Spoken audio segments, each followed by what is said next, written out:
Nosotros está Martín Rodríguez Yebra, periodista del Diario de la Nación. ¿Qué tal, Martín? ¿Cómo va? Buenas tardes, ¿Todo muy bien. bien? Muy bien, muy bien. Bueno, ¿qué estás viendo? ¿Qué análisis? Bueno, hay un juego que empieza de nuevo, me parece, ¿no? Sí. Después de lo que pasó esta semana, el gobierno tuvo un traspié clarísimo que ahora lo está obligando a mirar de nuevo todo el tablero y decir, bueno, hay que reconfigurar el gobierno. Está llegando este mensaje desde Roma, del lado cercano a Milei, diciendo, bueno, tenemos que ir a una confluencia con el PRO. Patricia Bullrich lo está empujando muy fuerte desde dentro. Mauricio Macri está a la espera de que lo llame Milei, a la espera de que haya una negociación, vamos a decir en estos términos, de cúpula, y a ver si eso implica un reseteo del gobierno y una nueva etapa. Lo que pasó el martes en la Cámara de Diputados fue algo grave para un gobierno que recién empieza y que tiene que no solo marcar un rumbo económico, sino mostrar que tiene una viabilidad ¿Pero política. fue la propia decisión del presidente? Sí. Salirse de la ley, Sí. apartarse. Sí, fue una decisión difícil de entender en los términos habituales de la política, y creo que Milei juega en ese terreno de ser disruptivo y de decir nosotros no somos lo mismo y hacemos cosas distintas, pero entiendo que a los intereses del gobierno estaba decir, hay un rumbo económico, claro, que estaba desde la campaña, y hay una viabilidad política para que esas reformas que propongo puedan salir adelante. Esa prueba de fuego era aprobar esta ley, de alguna forma aprobar esta ley. El gobierno, ante lo que fue una sesión muy mal trabajada desde el principio y con, si querés, lo podemos hablar, pero un festival de mala praxis, llega a una situación en la que dice, no, mejor me retiro de este juego. Bueno, el hecho nuevo es el último tuit del presidente Milei desde Roma, ¿no? Sí. Fuerte. Un tuit muy fuerte y muy largo, inhabitual en él, es, te diría, una columna de opinión casi. Totalmente. En la que vuelve a instalar esta idea de que es él contra la casta, de que hay una casta política que en defensa de sus privilegios le está impidiendo a él gobernar Y la y que él casta no lo va a está permitir. contra la libertad. Exacto. Y dice algo muy fuerte ahí, que es que él puede gobernar sin el Congreso.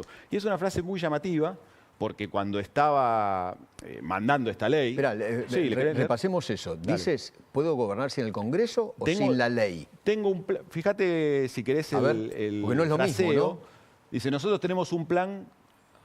Mi vista está complicada. Espera.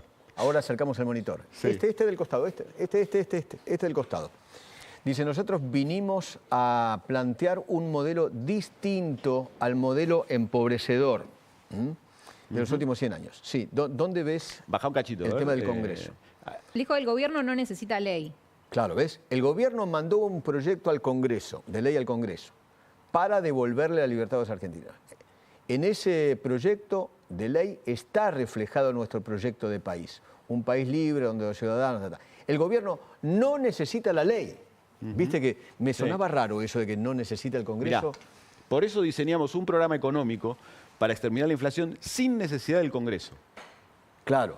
Bueno, Ni de ninguno de todos aquellos que pretenden seguir viviendo como reyes a costa de los contribuyentes. para exterminar la inflación no en lo necesita el económico Congreso. no necesitan el Congreso. Está Sí. bien. Para un plan económico. Por eso hasta el paquete fiscal lo corre. No es que está pensando cerrar el Congreso de la Nación. Pero él ¿no? está diciendo que no necesita el Congreso para que su plan funcione. Claro. Y yo creo que eso puede ser complicado en algún punto, porque él cuando está yendo al Congreso con esta ley le está pidiendo facultades para que ese plan que él tiene, para que esas reformas que está promoviendo se puedan ejecutar, porque Mirá. está prohibido por la Constitución alguna de las cosas. Algo, Martín, Sí. me comentaron el otro día cuando cae la ley, ¿no? Y tengo entendido, ya el presidente pensaba en esto de no necesito la ley y no necesito del Congreso para bajar la inflación. Él estaba convencido que ya habían logrado el equilibrio financiero sin el Congreso, Sí.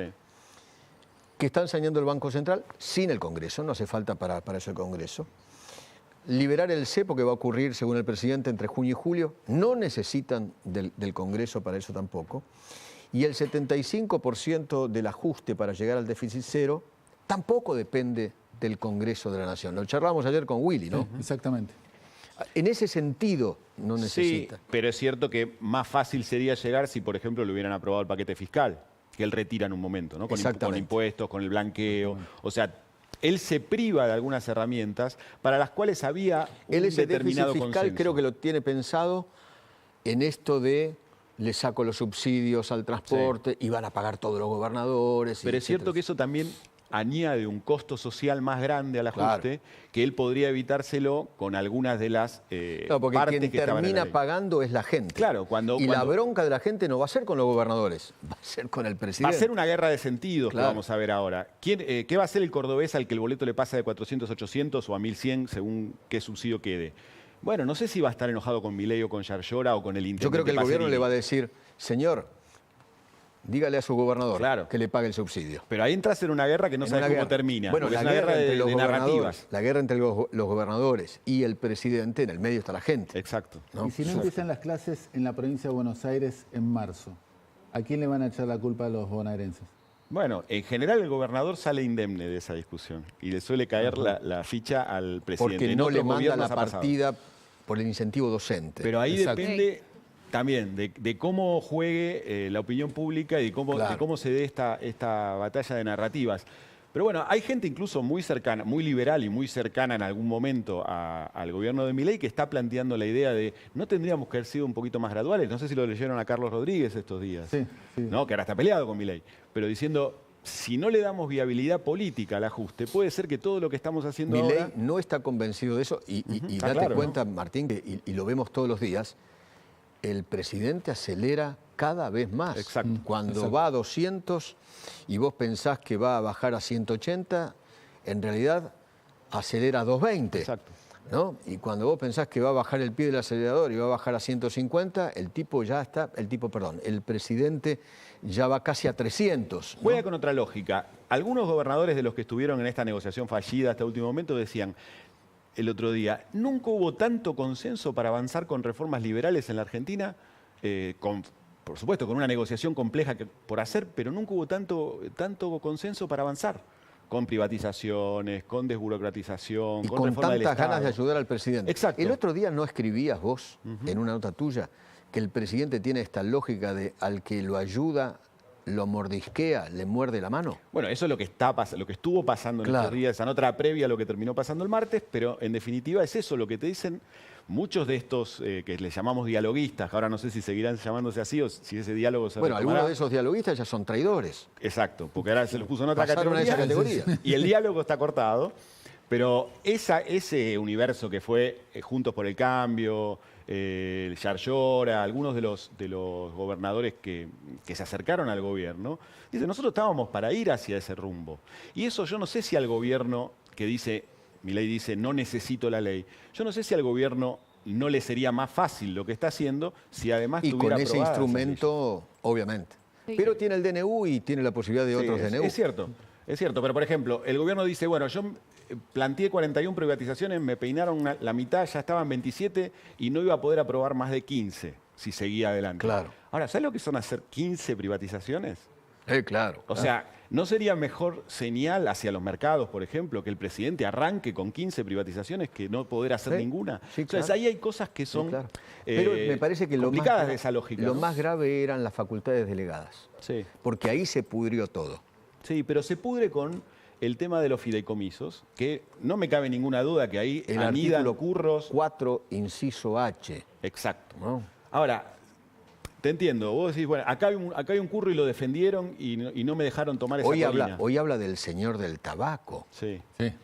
sí. El señor del tabaco será El Twitter. el de la tabacalera Sarandí. El señor duda. Otero será el señor Sin del duda. tabaco. Sí, sin duda. Sin duda. ¿Será Hablando ese? de él, sin duda. Sí, sin duda. Hablando de él, ¿no? Pero cuando le sacan los fideicomisos, y que coincido que ahí seguramente estamos hablando de un foco de opacidad infernal, tenía todas las demás facultades. O sea, un presidente con todas las otras facultades es un presidente más poderoso que aquel que no tiene ninguna de todas esas, porque tampoco va a poder tocar los fideicomisos. Exponerlos a los rivales puede funcionar en una campaña, en una guerra de narrativas, pero en los hechos al presidente se le va a reclamar resultados. Entonces, él se está quitando herramientas para conseguir esos resultados. Sí, solo aclarar con respecto a lo del fondo de incentivo docente, que había muchos gobernadores preocupados por ese tema, por eso hoy también Kicillof, el firman, MAS. Sí, bueno, Kicillof fue el que también anunció que había pagado los sueldos de enero con plata de la provincia, Claro. pero eso también lo hicieron otros gobernadores. Por ejemplo, en Entre Ríos también se hizo así, en la ciudad de Buenos Aires también se hizo así. Hoy firmaron los ministros de Educación de todas las provincias una carta para mandarle al secretario de Educación para pedir ese fondo, que no es solo el FONID, sino que también hay un fondo que es de conectividad. Lo que alegan desde las provincias no son transferencias discrecionales, sino que es algo que está estipulado por ley desde ya hace mucho tiempo que el gobierno Del tiene 17 que girar. creo que es esa ley. ¿Cómo? ¿El del 17 creo que es esa ley o no? No, a mí anterior. según lo que me dijeron es del 90 y algo, Claro, la claro, ley. claro. Cuando fue la carpa docente. Sí, exacto. Y me explicaban, bueno, pregunté en la Secretaría de Educación, lo que alegan es, fuente de la Secretaría de Educación, lo que alegan es que el último trimestre está asegurado, está en el Tesoro y que los fondos están asegurados, que están tratando de establecer una propuesta superadora para el 2024. Pero bueno, mientras tanto las provincias se siguen quejando, estuvo el Consejo de Educación, no hubo resolución. Ahora, mientras hablaban, pensaba que otra de las declaraciones de la semana fue la de Pichetto, que fue un actor clave dentro de todo este debate legislativo, que decía que el gobierno tiene que tratar de charlar con los gobernadores para también generar en el Congreso una especie de coalición que le permita generar una estructura más sólida para avanzar. A esta altura, ¿cuánta posibilidad hay, después de todo lo que pasó, de que eso se inicie o cómo bajar las aguas? No en el si corto hay plazo. intenciones? Claro. En el corto plazo, Milei trazó una línea y dijo traidores por acá, aliados posibles por acá. Entonces, la construcción hoy posible es con el PRO. Y eso, hoy hay muchas señales claras de que va por ese camino. Falta la negociación fina entre Milei y Macri. Sí, yo tenía tenía algunas voces que me habían dicho que en la provincia de Buenos Aires incluso también había mucho diálogo entre los diputados de La Libertad Avanza y los que responden, si querés, a Patricia Bullrich o que están más alineados con Patricia Bullrich, pero que por supuesto todo depende de una señal nacional. El PRO todavía está en una suerte de agitación, como todos los partidos políticos, salvo el de Milei, que es nuevo. La Unión Cívica están en una Radical crisis. también, claro, obviamente. O sea, una de las cosas que vimos en y Unión esta por sesión... la Patria también. Sí, claro. una de las cosas que vimos en esta sesión fue el desgajamiento del sistema Totalmente. político. Y el kirchnerismo se quedó con el aplauso, pero realmente detrás de ese aplauso no hay nada. No hay nada. No hay... Está Cristina mandando el mensaje de que, bueno, muchachos, calma. Por ahora. Bueno, gracias querido Martín. Un gustazo. Abrazo muy grande. Martín Rodríguez Yebra es periodista del Diario de la Nación, uno de los periodistas más importantes del diario. Padre Manuel.